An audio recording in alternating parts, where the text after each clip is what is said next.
Hi everyone, my name is Akash Sharma and I welcome you all on behalf of Law Seco and Project Maverick on this guest session with how to ace law entrance exams with class 12th. Something about myself, I am from Symbiosis Law School Noida and I'm a law student. And joining us today is Ms. Roshni Rajani from Symbiosis Law School Pune, who was a SLAT 2020 topper and one of the top ranks. And she would be guiding us a lot about how to ace CLAT and how to ace SLAT and other law entrance exams. So, before beginning our session, I would like to tell you all something about Project Maverick. Project Maverick is a pro bono cause and a pro bono start by Law Seco, which is one of the leading test prep centers in India. And it will also this mission also aims to provide legal education to all those who are deprived of it and to enable young minds to enter into the top law schools of the country. So to take it forward, I would request Ms. Roshni to give us an introduction of herself and guide us about this. You can take over. Thank you so much. Yeah, thank you so much, Akash. Thank you for inviting me here. I am Roshni Rajani and I am currently a second year student, law student, BA LLB honors at Symbiosis Law School, Pune. And rightly introduced by Akash, I appeared for the SLAT exam in the year 2020. I cleared it then and I was among the top rankers. So that's about me. Over to you, Akash. Sure, Roshni. Thanks a lot for your introduction. I would request you to tell something about your law school journey and how did you enter into the law school? What all steps did you take? And what is the procedure to enter into one of the top colleges of the country, top private law schools, SLS Pune? Right. So speaking about Symbiosis Law School Pune, Symbiosis essentially has 4 law schools.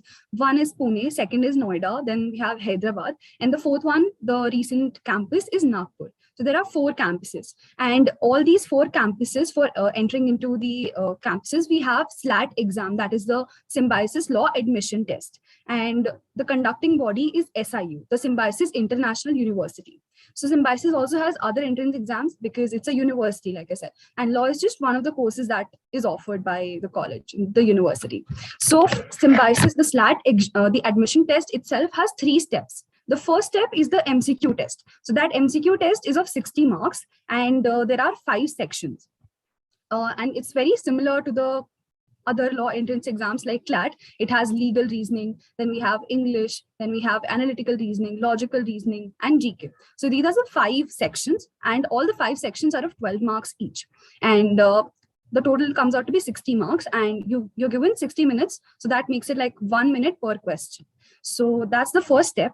The second step is the VAT, which is conducted immediately after the SLAT MCQ test. So the VAT is written ability test. So written ability test is basically an essay writing thing wherein you're given contemporary topics of legal relevance, and you will not be given any list of topics beforehand. It's just, what's going on in the news. Like when I appeared for the exam, COVID was a new thing. So we had a question, an essay writing topic on the COVID, the vaccination thing. And another topic was about malpractices in elections. So because some state elections were going on at that time. So these were, again, topics of legal and contemporary relevance. So that is your written ability test. Apart from that, we have, if we clear these 2 rounds, that is the SLAT MCQ test and the VAT test, then we are called for an interview. That is called the PI, that is personal interview or personal interaction round, wherein whichever institute you get selected in. So you have to keep this in mind that if you apply, for example, you applied for Symbiosis Pune and Symbiosis Noida, but you cleared only Noida. So you will be called for the interview of Noida. So in my case, I actually had applied for all the 4 campuses, that is Pune, Noida, Hyderabad, and Nagpur. So I got an offer letter for the PI from all the 4 institutes. So I appeared for 4 interviews actually.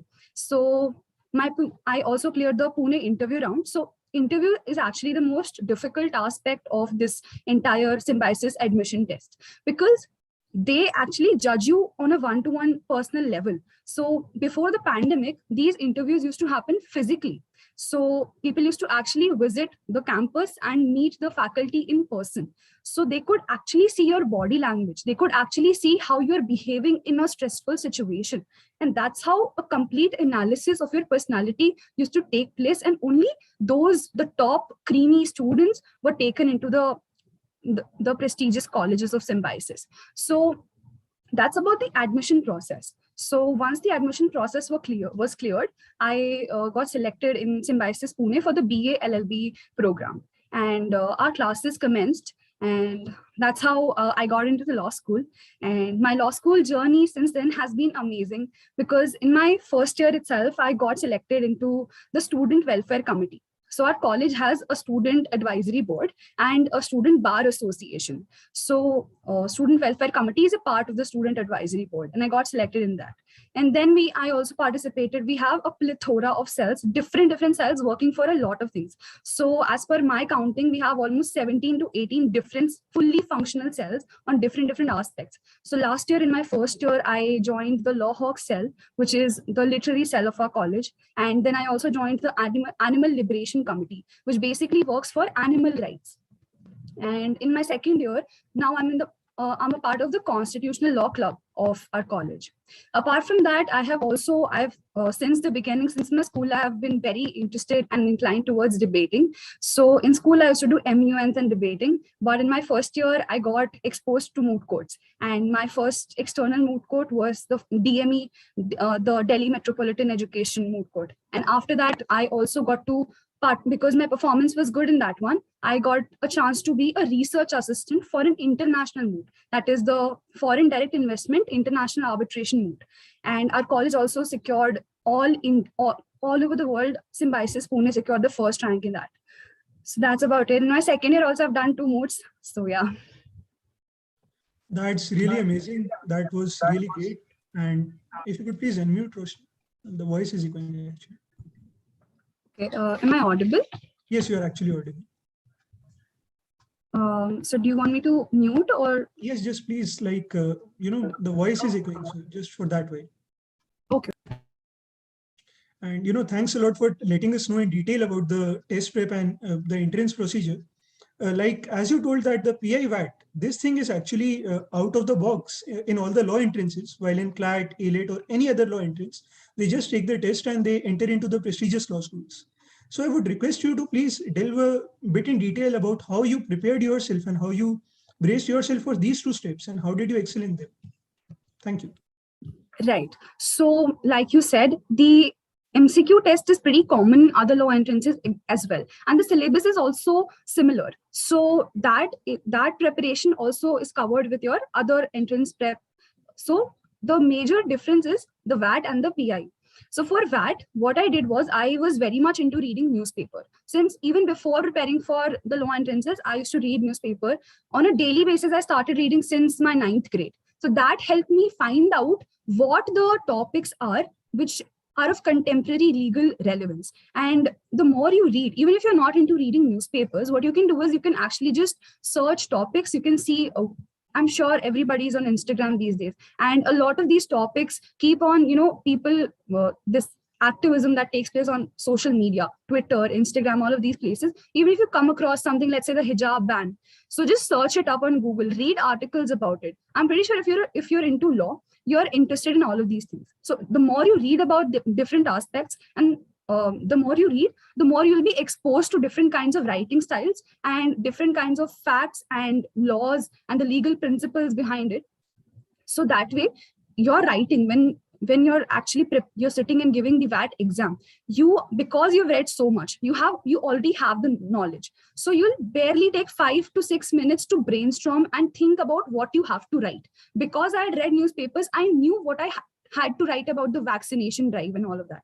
So I knew about IPR, I knew about what countries are producing what kinds of vaccine and what vaccine diplomacy is taking place. So all of these things I knew. So information gathering comes from reading. The more you read, the better knowledge you have. And for writing it out, you can obviously start practicing on because it's a computer-based test. So you can start typing, start practicing that how fast you can type. So that way your ideas are there, and putting it out there, you can just practice your typing part of it. Moving further, the PI round. So PI is basically a test of your personality. You have to, you obviously can't lie in your interview. You have to, but highlight the positive aspects of your personality, and you have to show them why you are a suitable candidate for the college, because college also wants those students who are actually keen on working hard, and they're actually someone who will be an asset to the college. So you have to show how you've in your school life or in your past life, you've done so many things, you've done these things which show that you are a determined individual, you are a hardworking individual, and come what may, you'll maintain that consistency, that hard work, and that determination in your life, and you'll prove to be an asset to the college. And that's how you can get into the college. You can actually clear the interview round. So for that, you can start working on your CV. And if you don't have something substantial, like if you've not done enough of volunteer work, you can actually show them that, okay, because you are good in something or the other, you're a very passionate artist, you're very good at art. So show them, highlight your positive aspects. So that's about it. And don't be nervous, be very confident. Thanks a lot for sharing this with us, Roshni. And as you highlighted, the WAT part, the written admission test part, which was all about writing.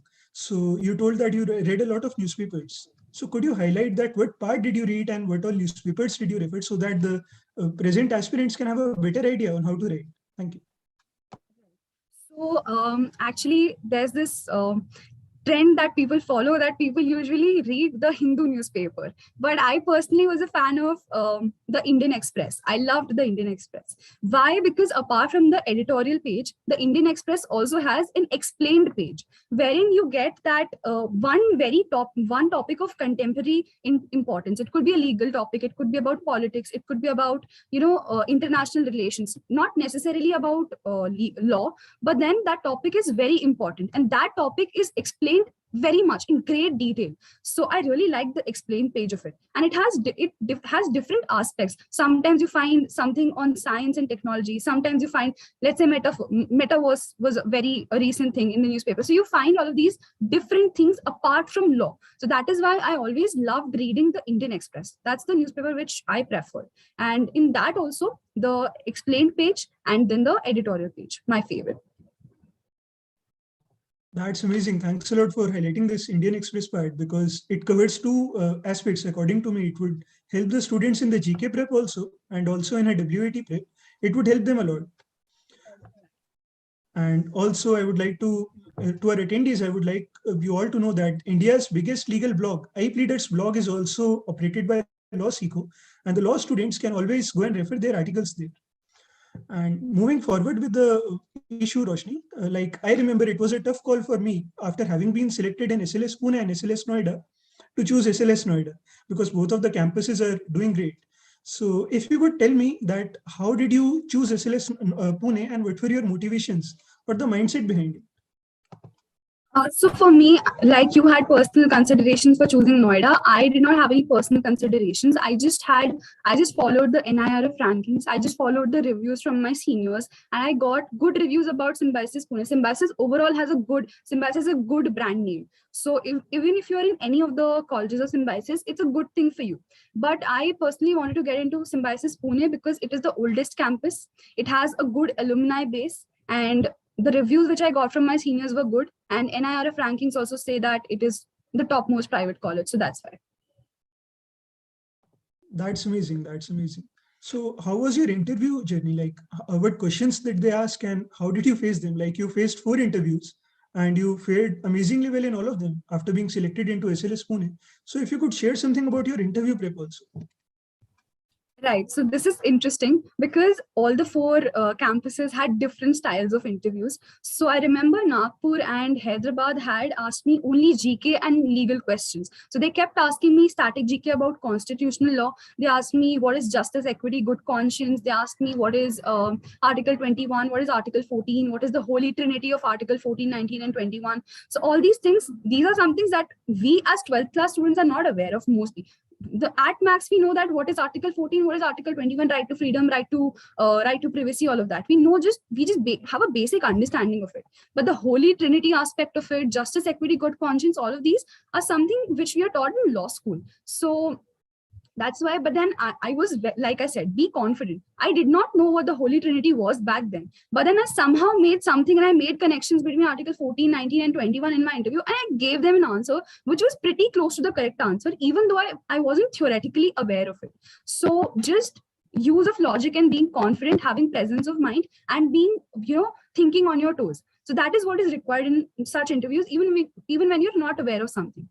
And so that was about the Hyderabad and the Nagpur interviews. They asked me GK questions mostly. And then here and there, they scrolled through my CV. And then they asked me, what is this competition? And why did you participate in this? And because my CV had a few essay writing competitions and all of that, one international one also. So they asked me specifically about that. So yeah, so that was two aspects. One was the knowledge-based question, GK and Consti, and one was the personality-based question based on my CV.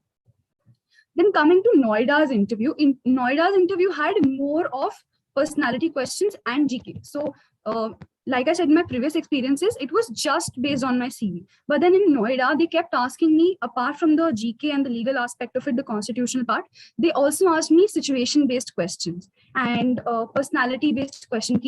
If you are given with this situation and that situation, what would you do?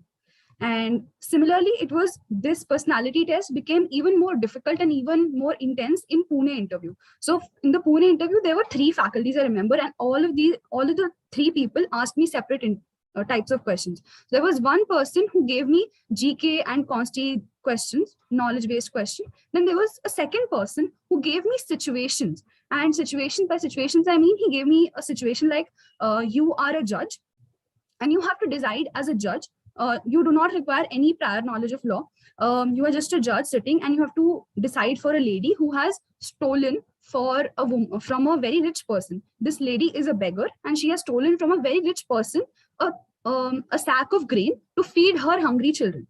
What will be your judgment as a judge? So such situation-based questions were also asked. So I actually initially answered on the basis of law that this is theft and she should be punished for it. And then they told me, then he started giving me a hint towards the principles of justice and equity and good conscience. And then I got the hint, okay, that's what he wants to hear. So I changed my answer accordingly, that, okay, he wants justice and not the law to be followed for the word. So I changed my answer immediately. And then there was this third person who asked me that, what are my aspirations? What do I want to do in law? Why symbiosis? And why corporate law? Why litigation? All of those, my personality test, basically. So if I'm getting it right, the young law aspirants who are presently, I guess, in their class 11th or 12th, they should brush up with these competitions and all of that, and also keep a very clear idea and a very precise idea why they want to do law and all of that. In case you have some tips and advices for the young law students, you can definitely add on. Yeah. So my basic tip would be a reiteration of something that I've already said and you also mentioned. So for the SLAT MCQ test, you guys are already preparing for other law entrances such as the CLAT, ALET, the MHCT, and the SLAT. So I was actually in the morning, I was making a comparison between all the exams. So I figured that English is common in all the exams, legal reasoning is common, then your QT is also a part of AR. So just the names are different. Like in CLAT, it's called QT, quantitative techniques. But in SLAT, it's called analytical reasoning. So analytical reasoning also has questions from percentage, profit loss, ratio, proportion. So all of these things, you can't just say that, okay, it's very different. I have to prepare something altogether different for this exam. It's not like that. It's just the same. The concept remain the same. And you anyway have to brush up your percentage, your basics of maths in order to be able to solve logical reasoning and analytical reasoning questions. So there is the subject is almost the same. The subjects are almost the same. GK, you're anyway going to prepare for CLAT. QT also you're preparing. Then legal reasoning also you're preparing. Logical reasoning is something that is different, that is not usually asked in SLAT, because logical reasoning in CLAT has really long passages. And you require good understanding of concepts like strengthening, weakening, assumption, statement-based questions. But in SLAT, that's not the case. SLAT will have very small answer, statement-based CR questions like this is the statement, this is the these are two statements, whether this statement can be a conclusion out of these two statements. So it will be very easy that way. But the concept remains the same. You have to understand what an assumption is, what a premise is, what a conclusion is. So concepts in the studying, all of that remains the same. So don't overthink about it. Just prepare, keep preparing your basic concepts. If your concepts are strong, your MCQ tests will go well.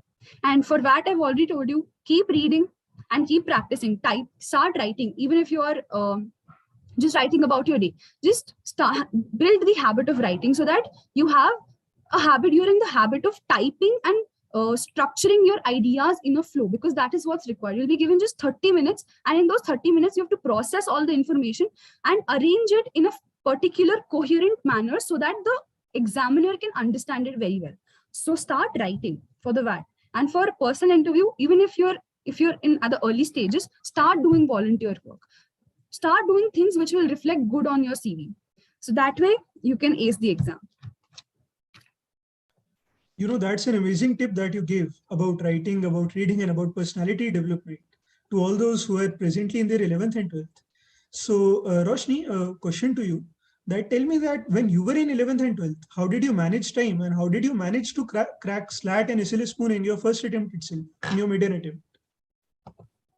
So actually in school, I was in humanities. So my subjects were political science and history, which are essentially a part of static GK. So I used to be very, like, I talk to students now also, and they're like, how do we manage history and political science and all of that with our CLAT preparation? For me, I used to consider it a part of my preparation only. I used to consider history and political science to be a part of static GK. And I would read my history textbook like I'm reading some novel, because that way history textbook, honestly, the CBSE history textbooks have the best of the best vocabulary. That will not only help you in your reading speed, but it will also give you a good set of vocabulary. And then it will also build up your static GK part of it. If you're a science student, then it becomes a little difficult. You'll have to give some time to your school preparation, but then it's again a game of time management. You have you have school from 7 in the morning to, let's say, 3 in the afternoon. You give all of your time to that. And I used to make use of my games period, all these extra periods. I would, in 11th, 12th, I remember I never went to the sports period. I mean, I used to do other physical exercises. I'm not saying that neglect physical exercise, that's very wrong. Please keep doing physical exercises. But then in school, if there is any sort of substitution period, I would just sit in the last bench, start solving my mock test or analyzing my mock test, or do something or the other, something related to my CLAT preparation. So if there's something substantial going on in the class, I would attend the class. If something that's not important, not related to my studies or my boards, so it's about focus. You can't just be like, okay, this is a free period, I can just go and chill out with my friends. No, you have to be very focused. You have a target in life, and that target is to get into some or the other good college. So you'll have to sacrifice something or the other right now so that you can have that fun later.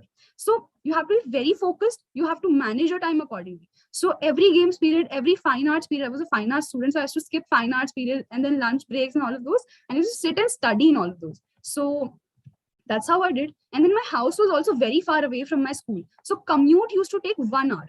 So what do I do in that 1 hour? I used to read newspapers in those 1 hour. So newspaper reading took 2 hours, 1 hour going to school, and 1 hour coming back home. So in my bus also, I used to just sit and read newspapers. So that's how I managed time. It's just how you manage your time. You know where you can find out time, and that's, I mean, completely based on your schedule, how you take out time.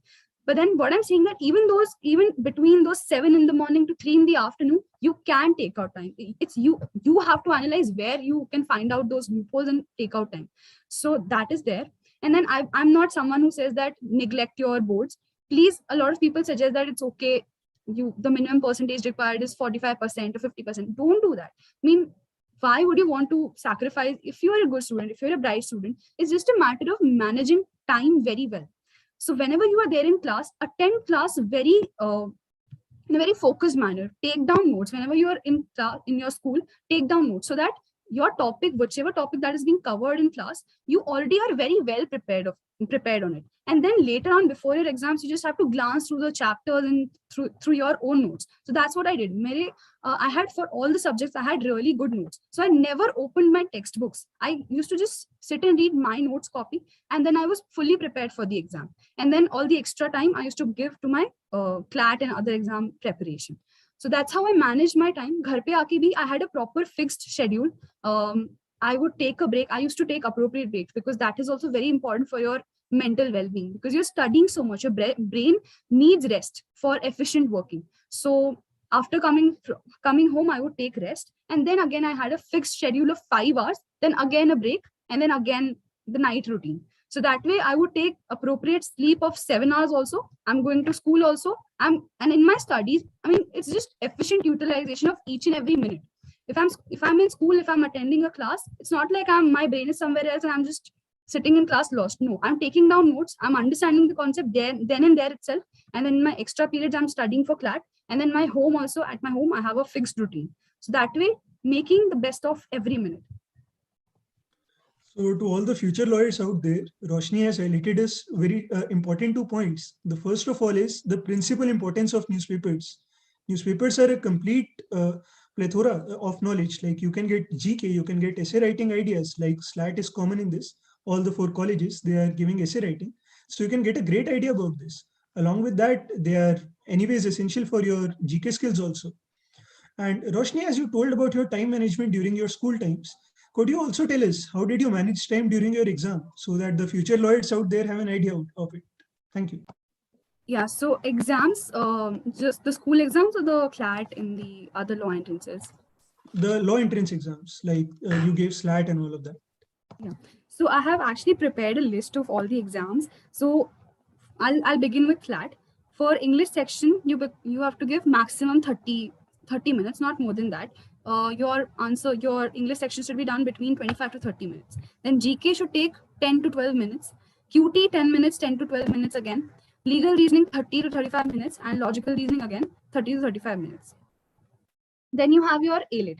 A-Lit pattern has changed now. So English is of 50 marks, but it also has short questions, the grammar questions and all of that. So the English section in overall can be covered in 35 minutes. Then GK section, again, 10 to 15 minutes. Then you have logical reasoning, that because it has 70 questions, and chances are that they may include legal reasoning questions in the logical reasoning. So then you will require approximately 40 to 45 minutes for your logical reasoning section.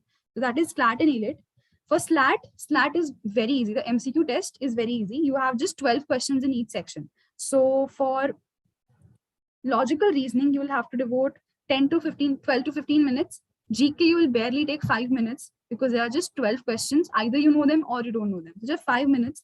Then English section, 15 minutes. Legal section, again, 15 minutes. Then analytical reasoning, 10 to 12 minutes. That is the distribution. Then for MHCT again, MHCT is also again 5 sections. So 30 minutes for legal, 25 minutes for English, GK 15 minutes, logical and analytical reasoning 30 minutes, then basic maths 15 minutes. That's amazing. That's amazing. So you have given us a lot of idea about the syllabus as well as the time management also.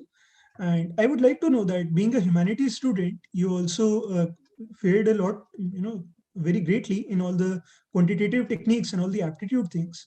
So usually the non-medical students or the math students have an edge over this. So how did you bridge this gap, or how did you manage to solve the toughest quantitative aptitude questions also? So the thing is, you don't have to be afraid of anything. Don't be scared. First thing is to get rid of that fear. And once you overcome that fear, you will easily overcome the subject as well. For anything, for any skill, what you require is consistent practice. Once you are continuously practicing something, you will eventually understand something or the other. Even the basic subjects, it's not, I'm not saying that allegation mixture. allegation mixture is actually very difficult in maths. Then permutation, combination, these are actually very difficult subjects with topics in maths, which even I had difficulties in. But then I was very confident that if there is a question on percentage, if there is a question on ratio proportion, I will do it. So first thing is to get rid of that fear and start practicing, because these are actually very easy topics. And even if you feel that you're not being able to solve questions, what you can do is, apart from the books, search on YouTube. There is a YouTube channel called Adda 24/7, or for any other, I mean, for any other YouTube video, you find the tricks and tips to solve your maths questions. So that way you'll find study material, you'll find how techniques to solve it. And I'm pretty sure there are, apart from that was something that I referred to, and I'm pretty sure there must be other coaching institutes or other YouTubers who would provide you tricks to solve maths questions. So just go through those YouTube videos and you'll be able to find techniques how to go about math section. And such topics are actually doable. Percentage, profit loss, time, distance, distance, speed, all of that is actually very easy. It's just our fear. These topics are actually doable. Right, exactly. Even Project Maverick has been providing law subjects and all of those law school entrance exam test prep coaching and all of that on our YouTube channel. So anyone who wants it can follow it and take the idea about it. And also, Roshni, like you told about that, the practice is the key in this, in the quantitative technique and all of that. I would like to know, like, how much time did you, apart from your school subjects and all of that, per day, how much time did you devote to the law school entrance prep? Or like, did you cumulatively give it in the weekend or your pattern? Okay, so it wasn't, I used to be very consistent. So every single day I would not, lax that today is my cheat day or something. I would not do that. It requires a consistent effort. So you can't just do that on weekends, or you can't just allot one particular day. That makes it difficult, because then you have to do a lot of stuff in a less time. So my advice would be to spread it across the weekdays and do it. And I used to actually give mock test on every single day.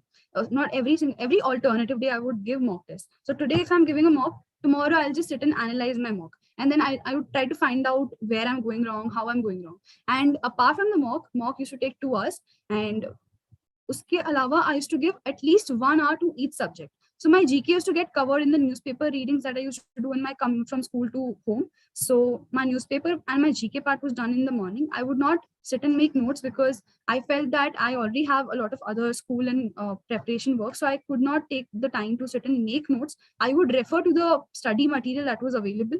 And that's how I would just, go about it. Because anyway, I was reading newspaper, and I just, for revision, I required prepared material to just glance through the GK notes. Apart from that, there are 4 subjects then. So 4 hours every single day, I would just sit and committedly 4 hours, taking out 4 hours from your schedule is not a difficult task, apart from your school. So every subject, every single day. So 4 hours, like in class 11th or class 12th, or both of them?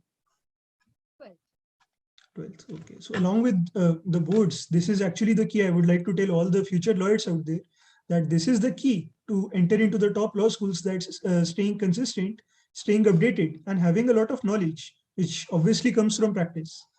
So along with that, Roshni, are there some things that you would like to add on in the current affairs or any other subject like vocabulary, English, and anything? I think for English, reading again, because the CLAT pattern and SLAT both have RC passages. So your reading and understanding is very important. The way you understand, you comprehend different, for example, there is a very simple word, equivocal. Equivocal sounds like that is something understandable or something, but then equivocal means dubious. So it sounds something opposite to what it means. So you really have to have a good grasp on vocabulary. You really have to keep practicing, keep reading RC passages and finish it in a time-bound manner, because there solving RC is not a difficult task, but then solving it within a particular time frame is what is difficult. So practice is the key. Keep reading, keep practicing. And that goes for each and every subject, even for CR. CR ke liye you have to strengthen your concepts, strengthening, weakening, arguments, then statement, conclusion, all of that. Your concept should be clear first. And once you're done with the concept, You just have to sit and practice every single day. Even for GK and legal, keep reading newspapers. And legal also, you will come across your in your newspapers itself. For QT, again, you have to find the concepts of percentage, profit loss, ratio, proportion, and keep practicing them. That's about it. So I remember back in my day, while I was reading newspaper or anything, I used to have this small copy where I would note down these new words and even underline them in the newspaper. So after that, I could go through them again. So this is a very important tip that you gave, that we should always, stay updated with our vocabulary. So, since the boards are also around the corner and just a couple of months left for the law entrances too, is there something that you would like to advise the future lawyers and these law students who make it to the law schools and even those who don't? So is there something you would like to advise them? I would, it might be a reiteration. It's just you have to give your best. Like you said, some of those who might make it and some of those who might not. Please do not get disheartened. What you should be happy about is your preparation. It should not be like, I did not give my best enough. You should always, work hard. I've told you how you have to work and in what direction you have to work. In my whole session, I've covered that. So you know what to do. And now it's up to you how you do it. You have to manage your time. I've given you tips how you can manage your time. Now you have to analyze your schedule. You have to see how you can make time for your studies, and you have all the material available with you. Start practicing, keep studying, and be consistent. Don't slack off. That is the mistake that a lot of people do, that they think that initially I'm good enough, I'm really strong in so and so subject and I'll be able to crack it. That's not the case. You have to be very consistent every single day. If you're rank 1, you have to be rank 1 consistently. If you're just giving up, okay, I'm rank 1, and then you give up, you might go down to 2, 3, 4. So that should not happen. Whatever your level of preparation is, it should always be a curve upwards and not a downward curve. So keep practicing every single day. Apart from that, I think that's all I want to say. I just recalled a Muhammad Ali saying, which says that success is never owned. It's always rented, and the rent is due every day. So staying on top of your game is one of those things that requires you to repay the rent that is in form of your efforts every day. So coming back to the topic, how many mocks, like you mentioned that there is a vital importance of mocks in the law entrance journey. So how many mocks did you give and how did you schedule them? Initially, when I was in my initial phases of the preparation, I started when I was in class 12th, and in class 12th month of May I started, and initially I used to give 1 mock per month because I wasn't very well prepared. So I used to just mock with just a reflection, just for practice. And eventually, once I started building my concepts after 2 or 3 months, I started giving mocks regularly. So from once a month, my mocks became twice a month. And then eventually, when all my concepts, all my study material, everything was done, I started taking mocks twice a week. So that was the frequency, and the total number of mocks that I've given is somewhere around 70. That's amazing that you gave a lot of mocks and you planned your time accordingly and all of that. So coming back to it, time management, that's a key. So in mocks also, I would, it's my personal take, you can add on to it, that we should give the mocks and we should stimulate our mind in such an extent that it feels as if we are giving the real exam. So that while we are giving the real exam, it does not feel as a completely new thing or a complete shocker. So during the exam or during the PI VAT and all of that, what would be your advice to the students that how should they go about it, or the importance of staying calm and staying composed in this? Particularly for PI and VAT is just after your MCQ test. So for VAT, you'll have 30 minutes. So first 5 minutes, just sit and recall the information. Start arranging the information in your first important step for any piece of writing is brainstorming. So you need ideas to put it out there on paper or on your laptop or on your screen. So think about what you can write and then arrange them in a coherent manner so that it is legible or understandable for the examiner to make sense of it. So for example, if I have idea 1, idea 2, idea 3, idea 4, but then it's all haphazard in my mind. So in that brainstorming session, you are arranging your ideas. And then always, when you're writing something, you should always keep a structure in mind. What that structure could be, the ARS method. You can read more about the ARS method. I read about the ARS method on the blog itself, the iPleaders blog itself. And it's, if I'm not wrong, it's argument, then reasoning, then S is for substantiating the reason, and then ARSE. E is for the examples. So you put an argument out there, and that is for the main body of it. Your structure should be introduction, and with the introduction, you can start with a quote or something, because quotes are very beautiful way of succinctly putting out any information. So quote, then an introduction, then the main body, and then the conclusion. So for the main body, you can follow an ARS method, because it's a topic of contemporary legal relevance. There are chances that it will have arguments for and against it. So for any argument, you need to follow the method of ARS, that is argument, reasoning, substantiation, and then example. Right. So I get it now that there are a lot of things that every law aspirant needs to do. But since it's not a marathon, it's a long race. And, the race gets easier with each and every step after you learn all these things. So, I'll also, as you told, Right Readers blog, I would also suggest all of the law aspirants to regularly keep checking our Right Readers blog and also follow Project Maverick. And on behalf of all of them and on behalf of Law Seeker also, I would like to heartily thank you, Roshni, for taking out time of your busy schedule and guiding us all. And this webinar, I can definitely say that has been an asset for all of those young law students who are wishing to get into Symbiosis law schools and any other prestigious law school. Thanks a lot, Roshni. In case you want to add on something, you can. Thank you so much, Akash. That's all from my end. Thank you for inviting me. It was a wonderful session. I hope the students benefit out of it. Thank you. Definitely. Thanks a lot, Roshni. Thanks a lot to all those who have attended it. And on this note, we would like to end the session. Thank you and have